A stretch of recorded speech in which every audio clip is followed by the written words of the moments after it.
So we have the finalists already.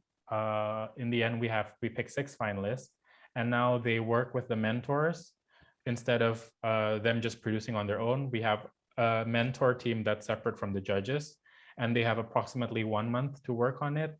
And they'll produce like a 2-minute video, which they have to present to the judges on the weekend of August 21. Great. So yeah, a month and a week, I think. We hope to see the final result. Yeah, we'll make sure to share it with you guys. Great. Okay, I think since it's already 3:10, I'm not sure where everyone is, but yeah, I think things come up and whatnot. We were expecting, I think, around 20, 22 people today, but I think you're more than welcome to get started already. But before we get started, maybe I can say hello to the people who are here first. Okay. Yeah, and I'll switch to Indonesian a bit. Yeah, hello guys. Terima kasih udah datang. Thanks for coming to our second webinar dengan Christian dan Noelia dan Herman hari ini berhalangan untuk hadir karena lagi pindahan.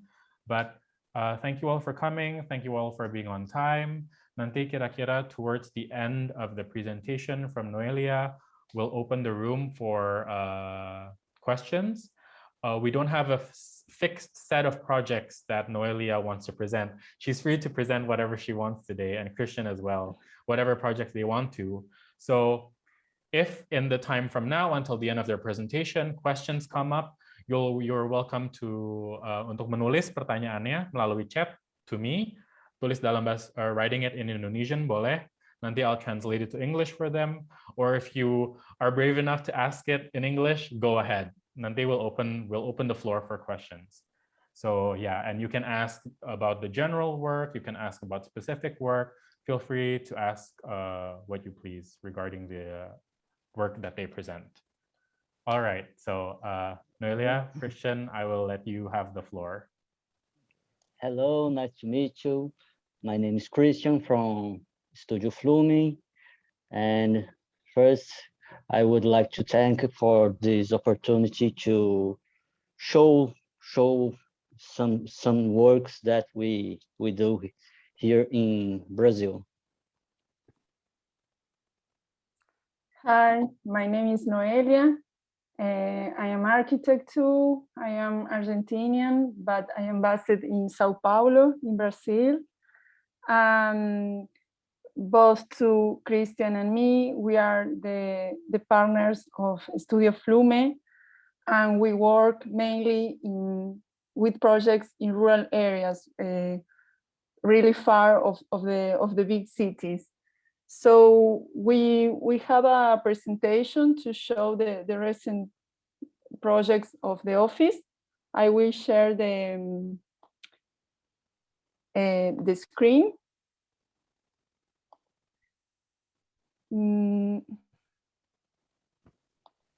Okay. So this is the map of Brazil, and here we can see some of the location of the projects.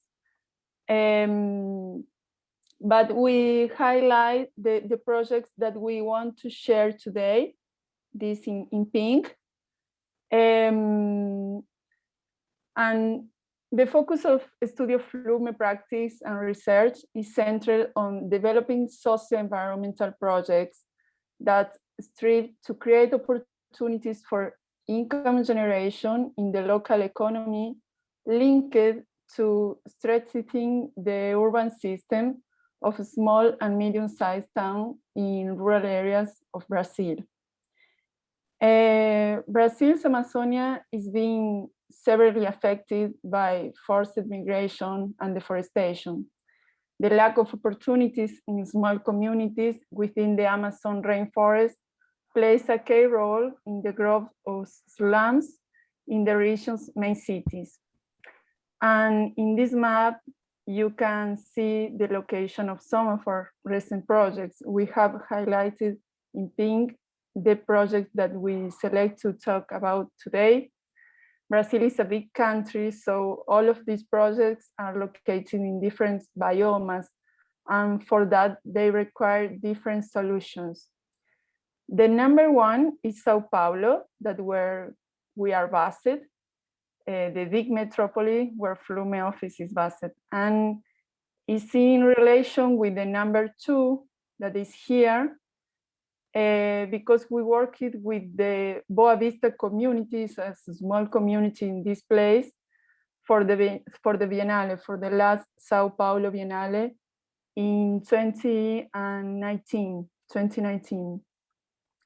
The number three is really near of Serra, of Boa Vista, and the name of this community is Serra. This is located in Mata dos Cocais biome. That is like, in the translation, it's like the forest of coconuts. This region is a transition between the Amazon rainforest that is here and the Cerrado. The Cerrado is the driest biome of Brazil that is more or less here. So it's a transition biome in this area. And then we will talk about the number four that is here, and actually is where Christian is just now in the Zaguanum Island. He came back to meet the community and to improve some kind of details in the project. So, and this biome is the Mata Atlântica, is like the forest of the Atlantic coast that is here. And finally, I hope if we have time enough, we want to talk about Mapia. Is here, the number 5. And this is in the, this is located in the Amazon forest. So I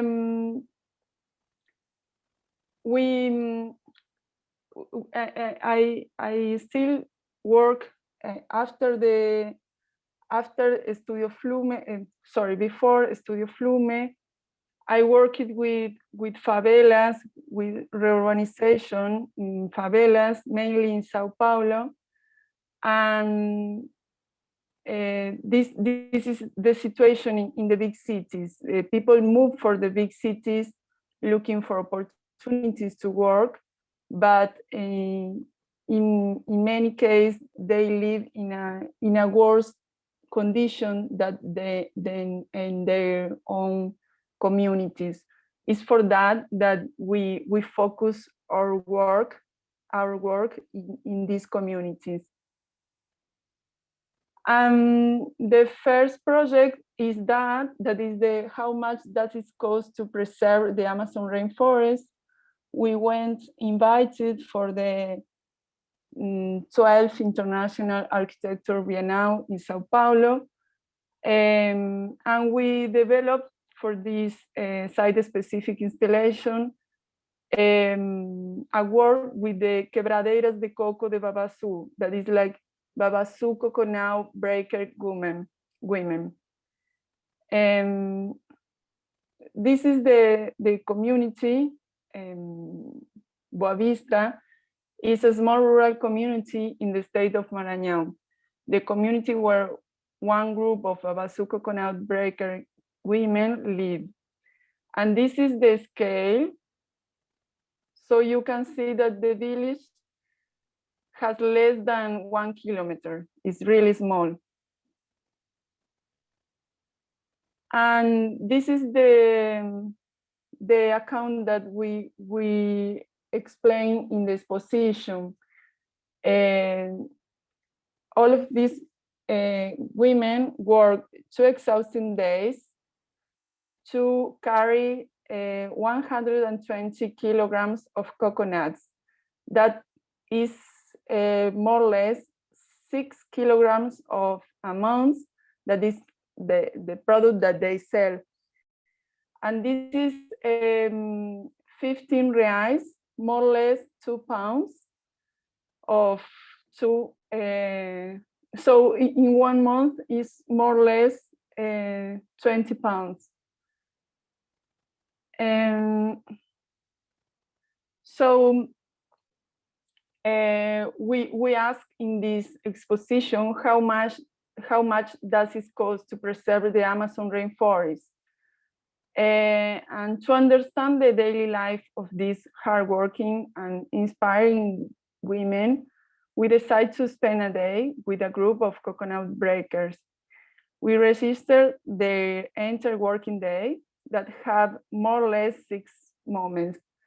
The way into the rainforest, and you can see they carry the tools in these baskets that it with the same palm of the babasu. So they really use all about the babasu. This is really interesting when we think in materials, because they are really sustainable with the use of the palm. The second moment is the collection of the coconut in the forest. The third moment is the charcoal collection. That is a subproduct that they sell of the coconut, but it's a subproduct. It's not the amount that is the product that have the value. And then they rest for a lunch break, and they take advantage of all the palm, because they use the palm to cook the fish in the same charcoal that they collect. And then they break in the coconuts, and finally they return to their homes. So for the exposition, we carry 120 kilograms of coconut from Maranhão to Sao Paulo, and this is a diagram of the laboral journey. So this amount of coconut with the time during the day for these activities. And the installation had a key premise. Not only it had to be a zero budget installation, as we did not have any economic aid from the organizers or the Biennale, it had to also generate money, so a project could be developed with the community in situ. This is the Cultural Center of Sao Paulo, where the exhibition took place. And the coconut breakers play a key role protecting the rainforest, which they really own to survive. They have joined forces to fight not only against deforestation, but also to stop other damage interests for happening in this region.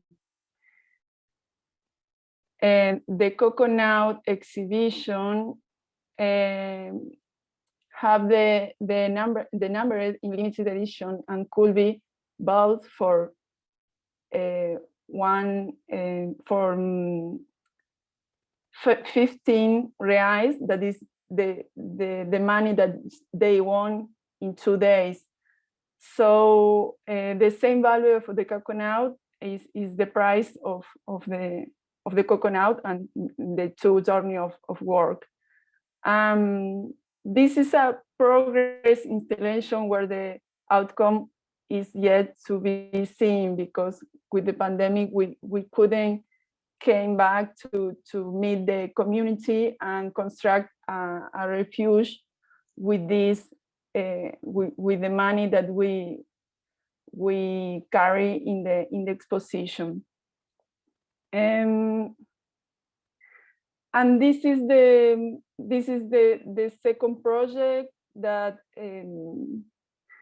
is the extension of Babasu flower production facility.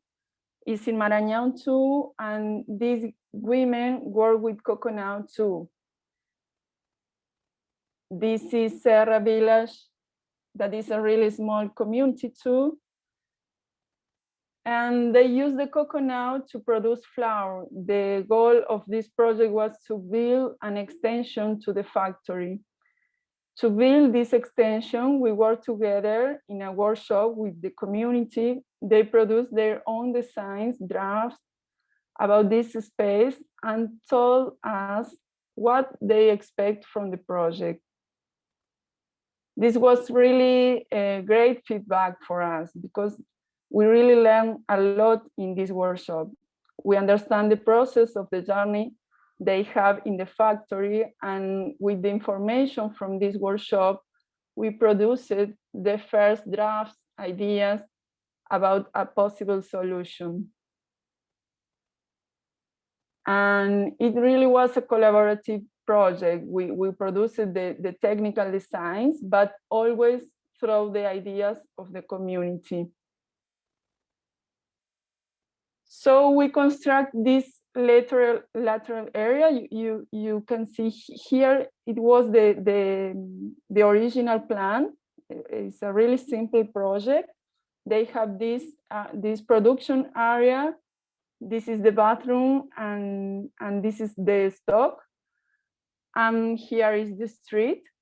But the main challenge of these communities in general is working in a healthy and hygienic place. These women didn't have a health certification for their factory before the renovation. And if they don't have this certification, their business remains always in a small scale. In general, they can sell the products in a supermarket or in the formal market because they don't have this certification. So an important part about our work was to win this certification for the association by building an hygienic place for them to work. So, the improvement of the space are just small intervention. For example, you have here the door of the bathroom directly in contact with the production area. So we close this door and we open here. So is this kind of improvement to make the space more hygienic for the production. And this is the intervention, and we work with the material that is produced surrounding. So in general, in this first approach with the community, we work in these workshops with the community, but we work researching how we have in this area to use in the project.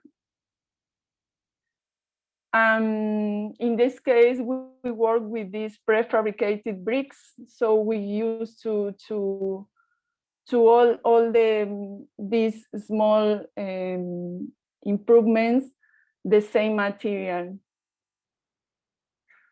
And these are some pictures about the extension, the process during the construction. For example, we use the ceramic that we had inside of the production area to organize the circulation outside.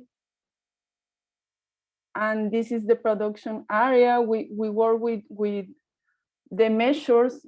We work together with them to understand how is the best dimension for their body. This is the result of the extension.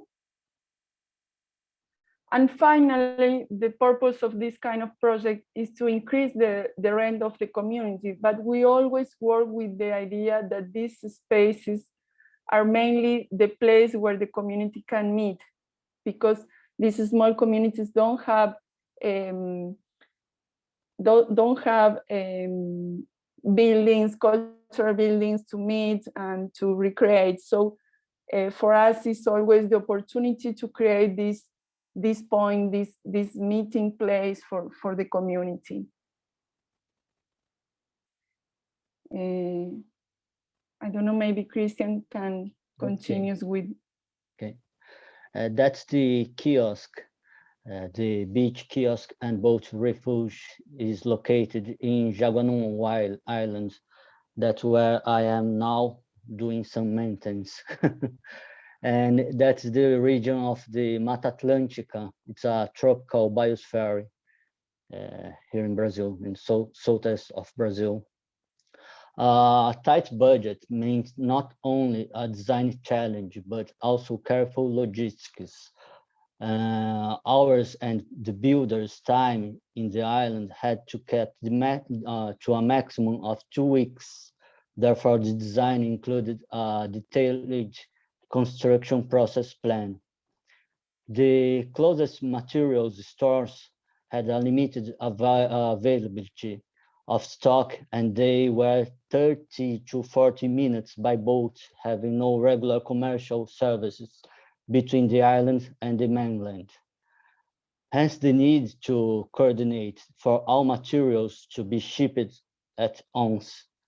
The design had to also be sufficiently flexible to be adapted due to the unexpected on-site events during construction to keep costs within budget. The project is for a Kaysara couple and consists of a kitchen and a sitting area that during the evening is used as a refuge for boats. Kaysara are the traditional inhabitants of the coastal regions of the southeastern and southern Brazil, and they descend from indigenous people, Europeans, and Africans. The traditional way of life based on the subsistence agriculture, hunting, and fishing. And this project, let me see again. This project fits within a wider strategy to gradually and systematically turn the current predatory tourism in ecotourism. Hence, the kiosk aims to develop a sustainable income generation opportunity for the couple and other fishermen by promoting the local produce and traditional food. This kiosk target visitors interested in Kaysara's culture and the nature of the island. The kiosk was built in 2 weeks and was designed considering the close relationship of the local people with the nature, and incorporates much of the outdoors, sea, and tropical vegetation into the building. The kiosk sits just meters away from the water during the high tide, and the sand in the sitting area brings the beach into the building, blurring the limits between outside and inside areas. Yes, sorry, I want to say just that maybe the screen is with the many bright, so maybe it's not clear, but the water is really near, that Christian said just now is here, so it's just a couple of meters of the kiosk. Yes.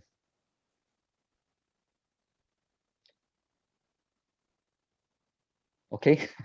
Sorry, Christian. No. Just because the image is maybe about not the really roof, clear. okay. And the roofs and large openings allow for cross ventilation and views out to the sea and to the green backgrounds of banana trees, some of which were brought into the site, forming the Círculo de Bananeiras. It's a permaculture technique. Locally, sourced bamboo was used to enclose the kitchen area and translucent polycarbonate sheets to cover the roof, bringing natural light into the space and filtering the UV and turning the kiosk into a lantern at night. I think we can go to mapear.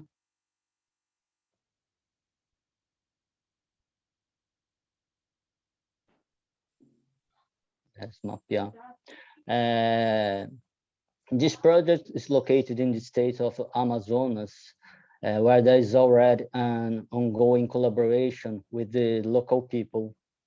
Moreover, they are interested in further developing sustainable economy based on the certified logging. The proposal takes inspiration from Maya agro-urbanism and the indigenous architecture of the Amazonian Yanomami people. And the idea is to integrate the built environment with agriculture fields. Furthermore, it will make use of local construction techniques and materials, promoting a sense of identity and ownership while also minimizing environmental impact. The proposal was developed within the framework of the Dust to Dust competition, redesigning urban life in health soils. The competition was organized at the public-facing part of the International and Interdisciplinary Arts and Humanities Research Center, funded research network entitled Pre-Columbian Tropical Urban Life. The building will occupy an existing cleared area of the rainforest within the Mapia community and next to the navigable Igarapé-Mapia River. This waterway links the region's small communities where similar sustainable socioeconomic projects could be gradually implemented. The proposed design takes cues from Maya agro-urban landscapes and the indigenous architecture of the Amazonian Yanomami people, and the shape of the roof and the open space refer to the large circular communal houses of the Yanomami people.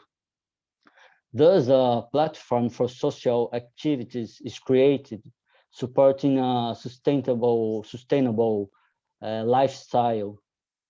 Since the Amazon soil is very thin and poor in nutrients, the central area comprises a combination of gardens and agricultural fields. Careful maintenance generates fertile soil for food production. And in addition, to integrate the built environment with agricultural fields, the proposal uses local construction techniques and materials to promote a sense of identity and ownership. The intention is to minimize the environmental impact by incorporating sustainable technologies.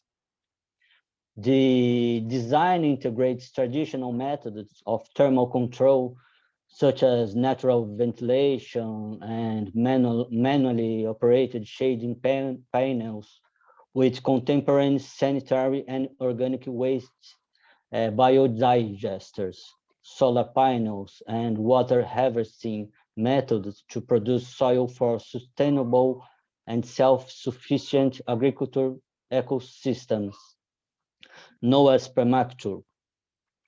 The result is a self-sustainable and environmentally friendly socio-economic workspace until that generates electricity, drinkable water, and biofertilizers. Mapia's economy revolves around sustainable low-intensity managed timber extraction. Therefore, sourcing the timber for the building modules locally will have no environmental impact. From Rio Branco, which is the largest city in close proximity, there is a 5-hour car drive to Boca do Acre, and from there, a 10-hour journey by boat to reach Mapia. Mobilizing construction material to Mapia is a very expensive and difficult task. Hence, the proposal consists of a methodology of the implementation rather than a prefabricated unity. It was set up as a strategy to integrate the varied skills levels of workmanship and the unpredictable quality and type of timber locally sourced, with an internal space designed to meet minimum area requirements and standardized fittings. As a result, the design process concentrates on developing a model that can work with both the structure and substructure, and a joint system that acts as an interface between the absorbing the vertical, longitudinal, and transversal tolerances.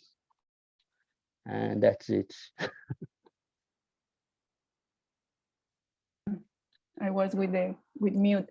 So in this project that is a work in progress too, we have three steps of this contest. The first one was the project where we produced the design of this piece.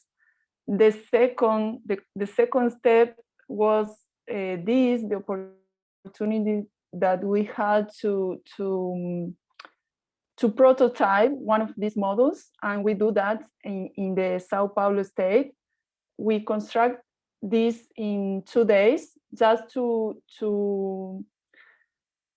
check if the idea is working. These pieces to connect the structure, and the next step is the construction in the community. We are waiting for that because we had the program to do that last year in 2020, and of course we couldn't travel to Mapia community. So now we are waiting to the next opportunity for the last step. We hope that we can construct this project in the next February. So now at this moment we are working with the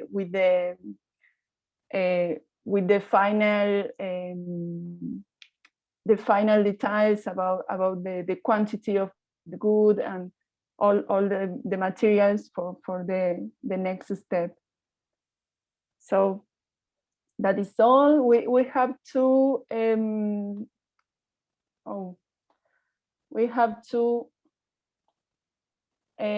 other projects, but I don't know what do you think. Maybe it's better now to open to talk about.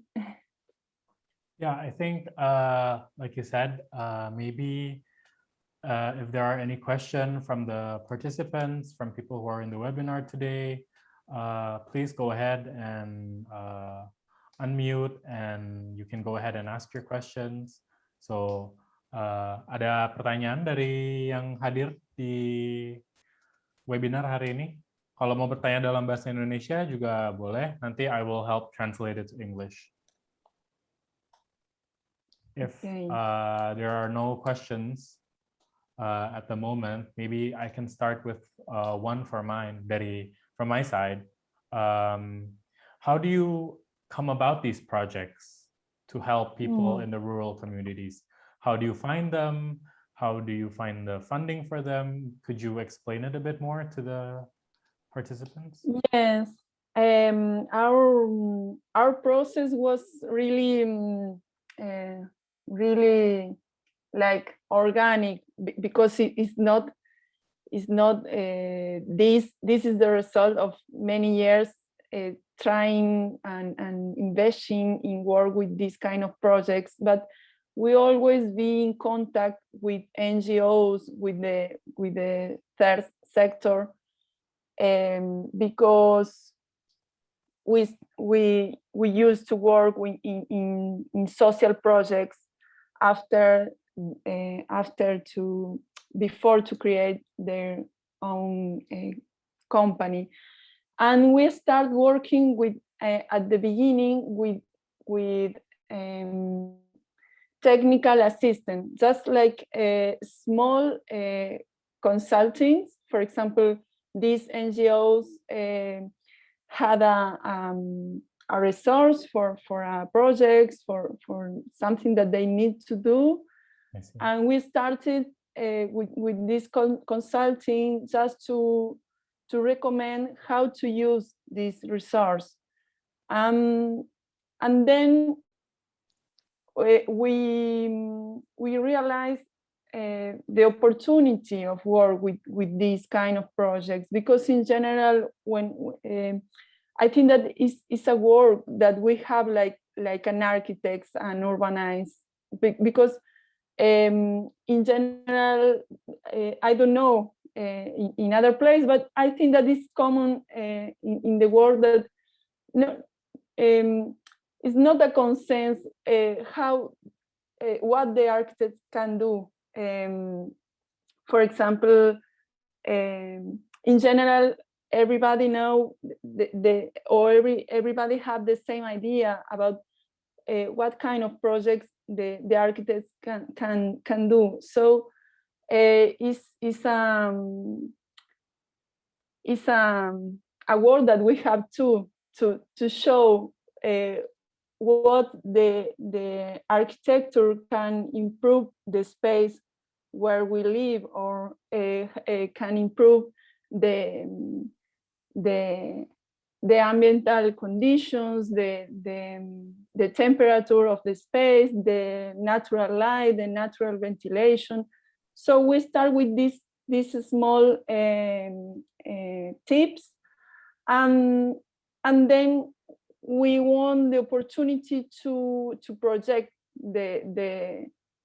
for example, when these institutions, these foundations have the resource, we offer the projects.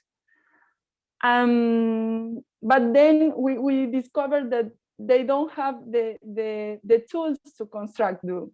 So first we work just with the project, but then we realized that the community don't have the tools, the knowledge to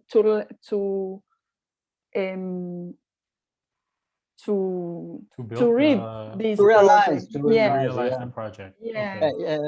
So yeah. Usually the companies are obligated to invest in these communities by the government. So they must do something, but they usually don't have any kind of product. So we offer our works because we work directly with the community and doing these projects. Yeah, in some case, the big companies have this compensation, social and environmental compensation for work in these regions. So these have this resource for the projects, and at the same time, is a two phase of ways to stay in contact with the communities and to develop new projects, because when we contact some of these communities, then we have the opportunity to present projects that we think together for contest or for other process to bring the resource for more projects. Okay. And when you approach these small communities or these cooperations of small businesses in the villages, how long do you spend actually talking to them, asking about what their needs are, what is their routine when they work in the flower factory, or you have that other project where they have to peel the cashew nuts?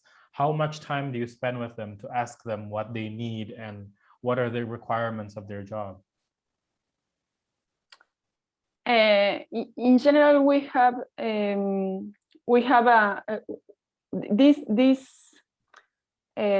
logistic for go to this place is really expensive. So when we have the opportunity to travel, we try to stay. The minimum is 1 week, because sometimes we spend 2 days to go and 2 days to come back. So we need to stay more time in the community, and actually we are moving for a next for a new kind of company that is like no bases, because we move and we try to spend more time in during the building process, like Christian that now is in the island. Yeah. So we are more and more staying more time in the communities. But in general, for I don't know, Chris, if you want to say. This first contact, we usually bring some dynamics with the group to make a co-participative process to create the project. And this first contact, it's about a week, as Noelia says. And then we come back to the office and try some drafts. Some drafts. But we are constantly in connection with the community, and then we show the initial presentation and make some studies of the space, the methodology of the processo, né, do processo produtivo. I don't know how to say that. The productive process. The productive process, and the project is creating together with the group, the community. Né? And then in general, Sorry, Chris. Não, que eu ia falar que na fase da obra também, né, que a gente faz o acompanhamento. Yes. So during this first period, we spend more or less 2 or 3 months, depending on the project, thinking and rethinking the first ideas, because then we send to the community to show. And then we have a formal presentation, like the second trip, to show the final project and to check with the community if it's that they expect. And then during the Christian what's saying now, that during the construction process, we work with a team. In general, it's not a handmade construction with the community. In general, we have a team because we have regulation with the kitchen, with the space of these productive areas, but the community is always participating in the process and participating during the process, during the construction. I see. All right, Christian and Noelia, we have a question here. I think it's regarding the work for the fisherman hut, which had the translucent roof.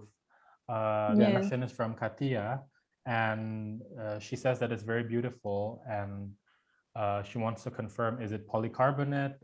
Do you experience any maintenance issue with using that material, or maybe with any of the materials, since it's so close to seawater and the salt air? Yes, with this material was actually a decision that we take during the construction process, because we was waiting for a roof of a palm, but when we arrived to the island, we realized that they don't use more the palm. This is something that we was a palm roof with palm. Yes. Okay. The first idea, yes. Okay. And we didn't find palm in the island, and we discovered that the kiosks that they have with palm, they transport the palm of the Bahia state that is in the north of Brazil. Okay. To go to this island. So on the south. Yes, we say So this that's not is very not sustainable. sustainable. Okay. Yes, this looks sustainable, but it is not sustainable. So we think really quickly what we can do this now, because we are here, we need to construct, and we find that the polycarbonate roof like opportunity to bring something that is really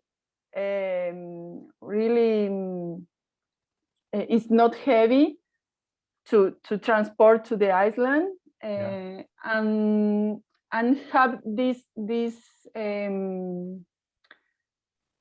benefits, like is really clear. For you saw the first image about the kiosk that was really It was in dark, shadow, and, dark. Yes.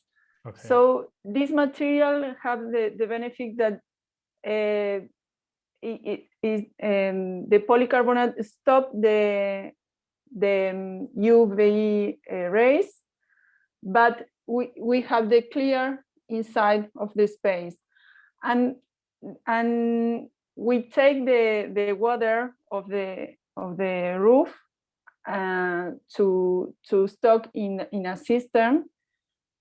But all of these, yes, like Katya asked, all of these elements that we use, we need to work together with the community to learn how to maintain the construction. This permaculture elements that we use, like stock the water of the roof, or the banana circle that is to filter the water that we use in the kitchen. There are processes that need to work and maintain, like cleaning the space. They need to incorporate this process to, for example, here to clear the I don't know, the way of the water. Water collector, yeah. Yes. The maintenance must be simple, because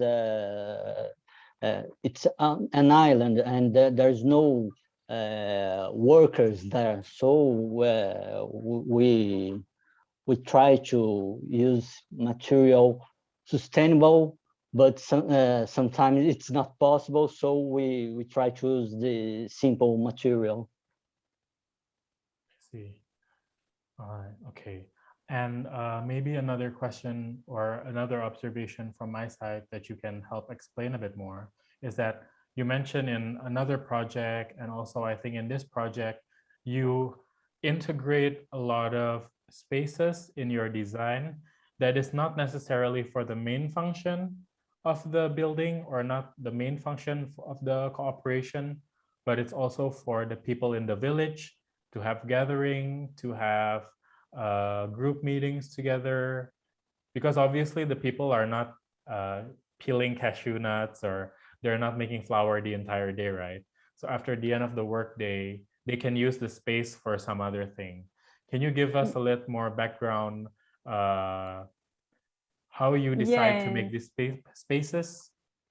Yes, in general, these projects, the group is with more of them are women, so they are mom, they are grandmom, so they have this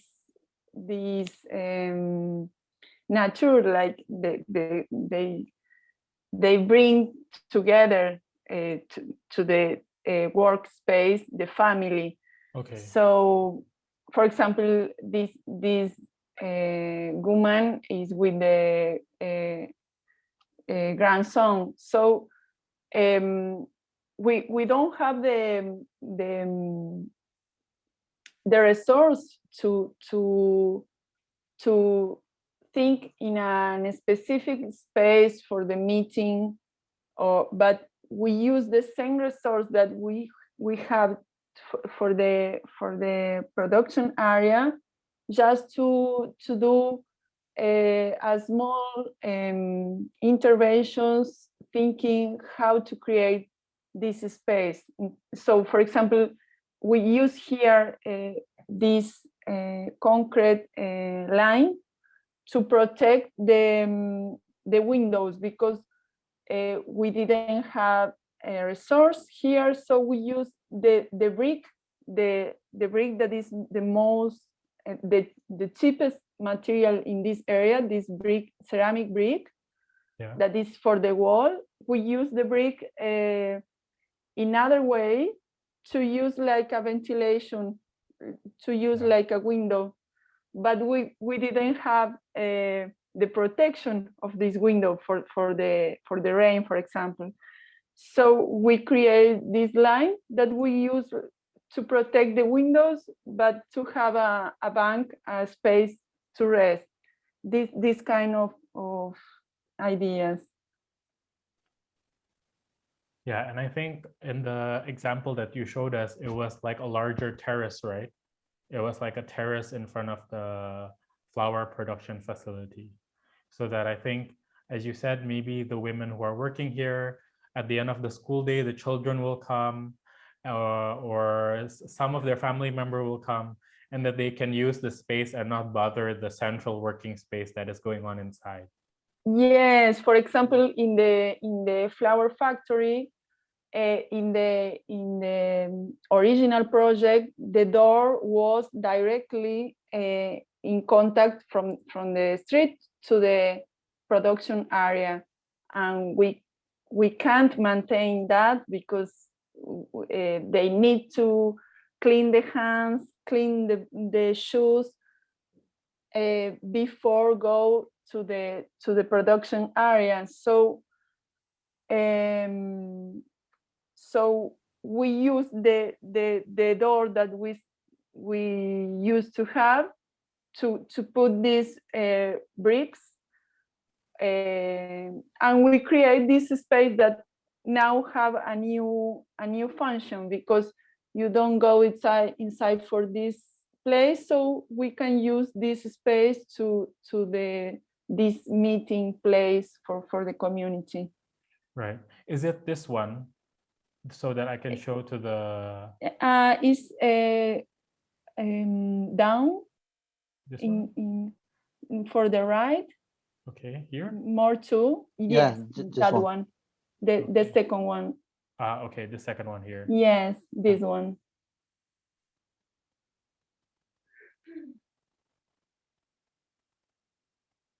Yes, that like one. This area, the space on the side, and this area in the front.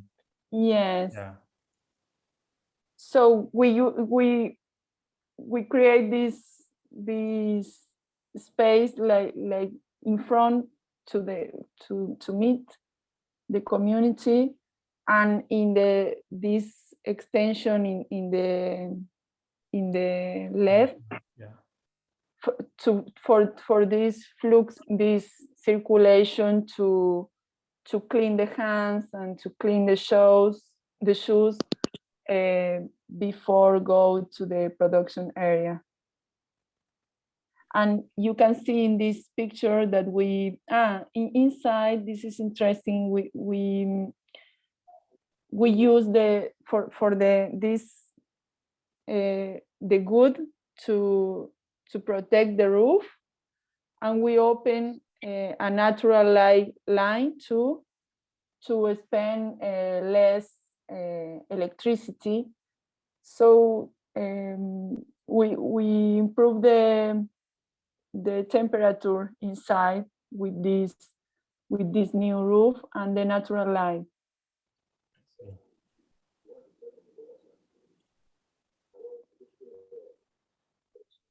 And we in the outdoor picture, you can see too that we use prefabricated elements to collect the water. Yes, that here in the right.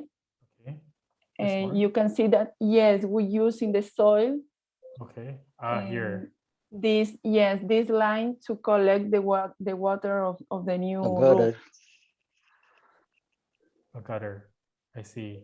And I think it's really cool that you provide such extensive design thinking for a group of women or for a small business that normally would not have the opportunity to work with such top-class architects or to work with such great design.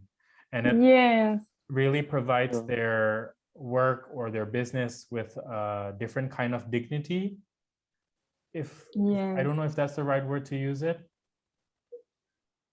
Yes, and actually we always think that these kind of projects are one opportunity, but actually the opportunity to open another opportunities, because involving the community in the process, we work with some ideas that then they can reply in their own houses, because this is a community place. But for example, there are some process that we work together. For example, these banana circles that we explained before is a really low resource process, where you have the bananas and a cove, I don't know how to say, and a space to collect the water that you use, the water that have soup, like the water from the kitchen or the place where you when you clean hands. Yeah. So this water we conduce for this banana circle. Okay. And in this process, they want filter the water, huh? Yeah, it's a filter for the water that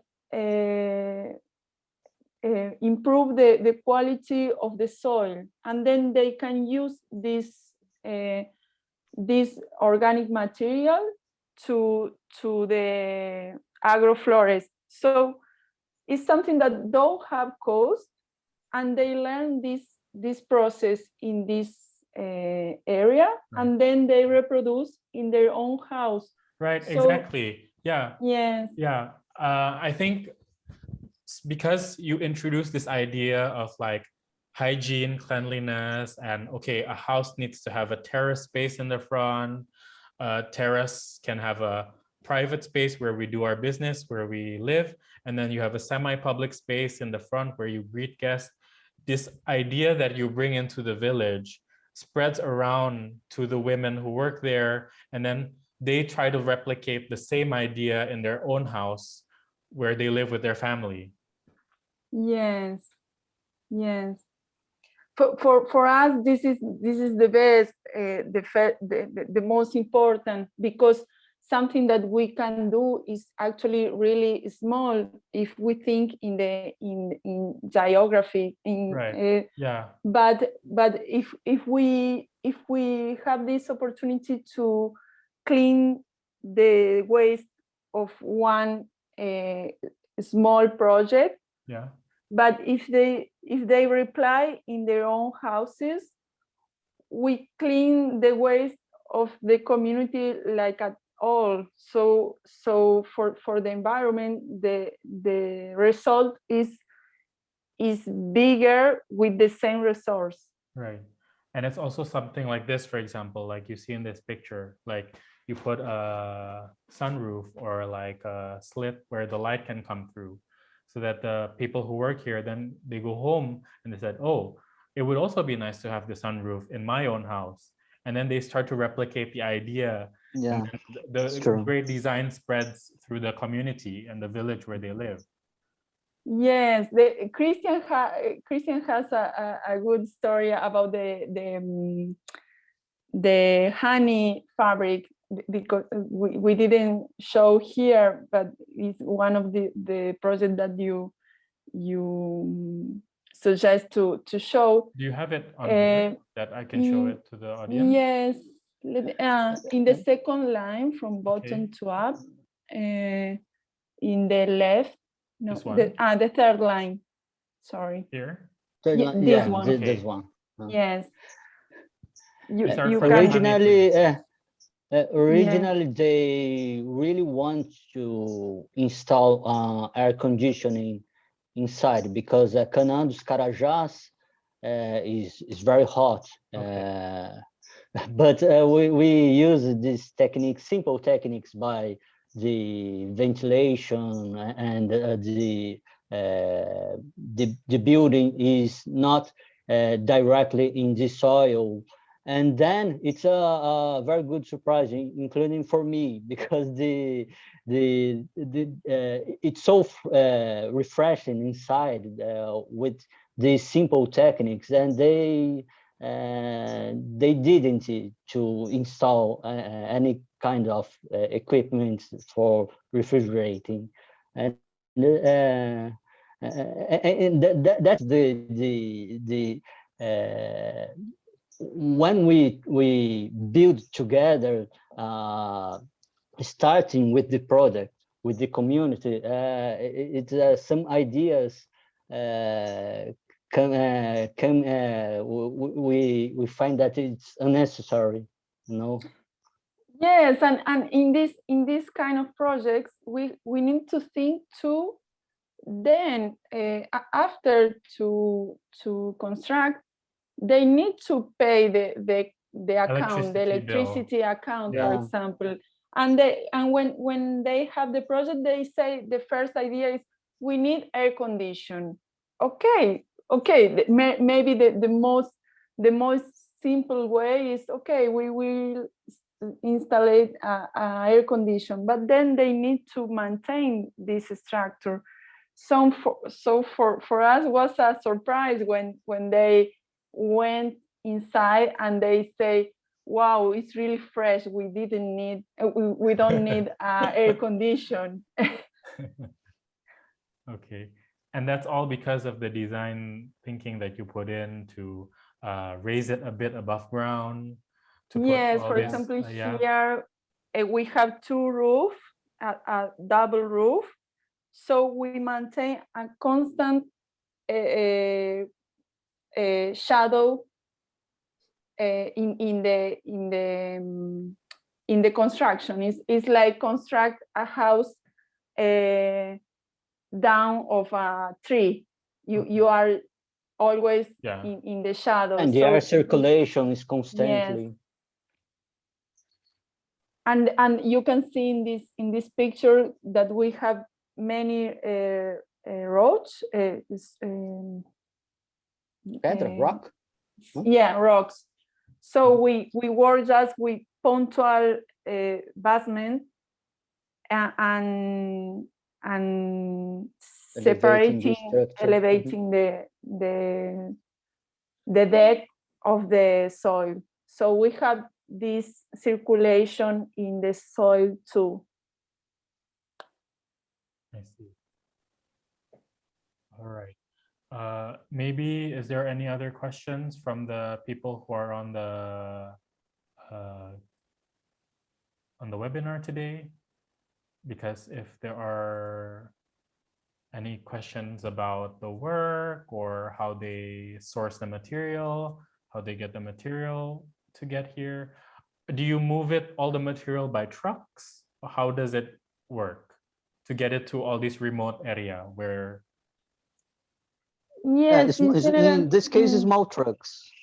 Okay, so small trucks. No.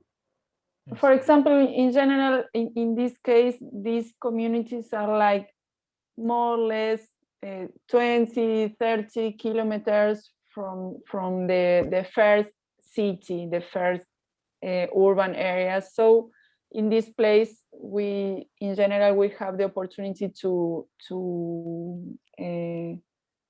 buy the materials. Yes. Okay. I see. All right. If there are no more questions from the audience, then maybe Noelia or Christian, I would ask you like how, maybe this would be the final question from our side. How did you jump into wanting to work for social architecture or social infrastructure projects like this that are more or less for the benefit of low-income communities? How did you end up in this position and end up wanting to take these kind of projects? Just as a closing remark from you guys. Personally, you can start, Chris. Não, é que eu não entendi. Acho que como que a gente enxerga trabalhar nesses projetos sociais, como entramos nisso e qual é a nossa visão sobre trabalhar com projetos sociais, me parece. Eu acho que você finaliza, então. So, for us, I'm not sure, we are not sure if we understand really well the question, but if it's about how is your, or what is your vision about work in this kind of projects, we work from the university to here. We are constantly working and researching and learning more about, because like architects, and actually in all the professions, we are constantly learning. Maybe for that, this idea about, for example, young architect, like 40 years old is a young architect. And when I was in the university, I said, come on, 40 years is old. But no, we are constantly learning. For that, maybe the architects don't, how to say, don't retire. They continue. I think that we love the work that we do, and we will work always. And for us, is two things. In one way, if you are working a lot, and if we are studying and researching, it needs to be to generate a transformation, not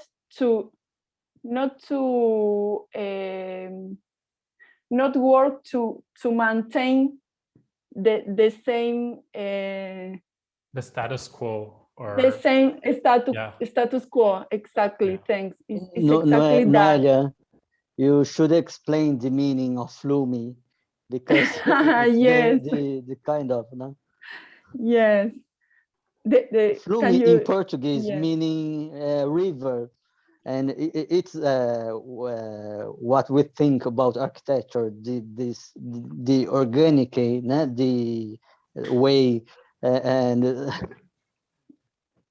yeah, it's because river is something that is fluent, and we like to think that the project that we do, we don't have control about everything. It's not static. It's not this that we finish and the project is that is beautiful, okay, and it's enough. No, the space is the possibility of things that we don't have control.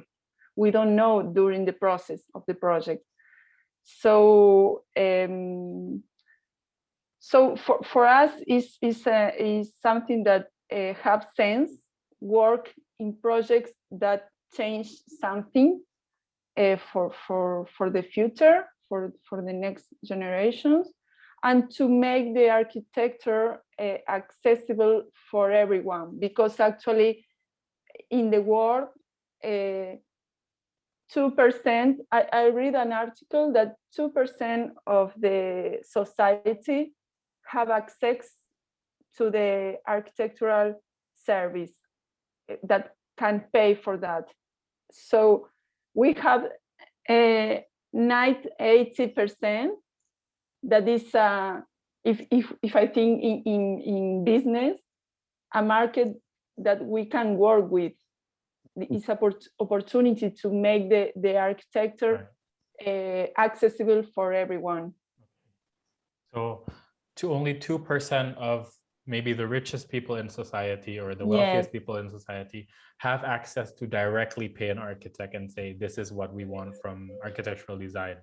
So there's Yes. 98% that is an untapped market for you guys and for all architects and for all designers. Yes. Yeah. Okay. All right. And I think we'll close it on that note because that was a very good point. Maybe are there any other questions from the participants? No, I think I quite got the idea that to you the architect is more like going with the flow and fluid, have it their own fluidity, and we cannot control everything in every single project. It has to be going with the flow and in a context.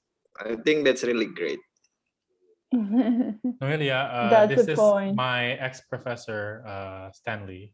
So yeah, Oh, this is one of the Nice to mentors. meet you. And Nice King Joseph is also on the line from Fab Lab, who will help us produce the prototype of the winning design. Wow. Yeah. great. And I think that was a very important demonstration that you gave us, that even you, when you win a competition or when you win a tender to do a project in a very far rural area, you have to do a prototype first, a real life prototype, before you bring it to that rural area. Yeah, Yes, something that really organic and really fluid. It's make the architecture. I think that's the idea, right? Yes. Okay. Any other remarks from Got it. the team or from any participant? Don't be shy. Okay. I think then on that note, we can close the webinar. I thank you again so much, Christian and Noelia, for participating and sharing all the information that you have shared today. I think it's a really invaluable thing, especially when you compare Brazil and Indonesia. You get kind of the same. There are a lot of wealthy people. There are a lot of very poor people. It's a very big and large country. We face a lot of the same social issues. A lot of people still live in rural areas without access to maybe clean water, good healthcare, good economic opportunities, because maybe also like in Brazil, the economic opportunities are so centered towards the big cities. And that's also the case, I think, in Indonesia. So thank you for showing us that there is an approach for architects and for designers to tackle these kind of projects that you do in the rural areas. Yes, thank you. We are really happy to have this kind of contact because we are like the South Global. No, now the knowledge is open to show that there are other ways that we have knowledge that have points in common between Indonesia and Brazil. There are different cultures, there are different stories, but we have in same problems, the same problems, the same weather, the same conflicts. So I hope that this is the first contact for many research, another exchange. Great. All right. Great job. Great work. Thank you so much again for your time. And with that, we wish you and on your side of the globe, a pleasant start to the day. And to all the other guests who are in Indonesia right now, selamat malam or good evening. All right. Thank you guys. Good bye-bye. evening. Thank you. Bye-bye. Bye.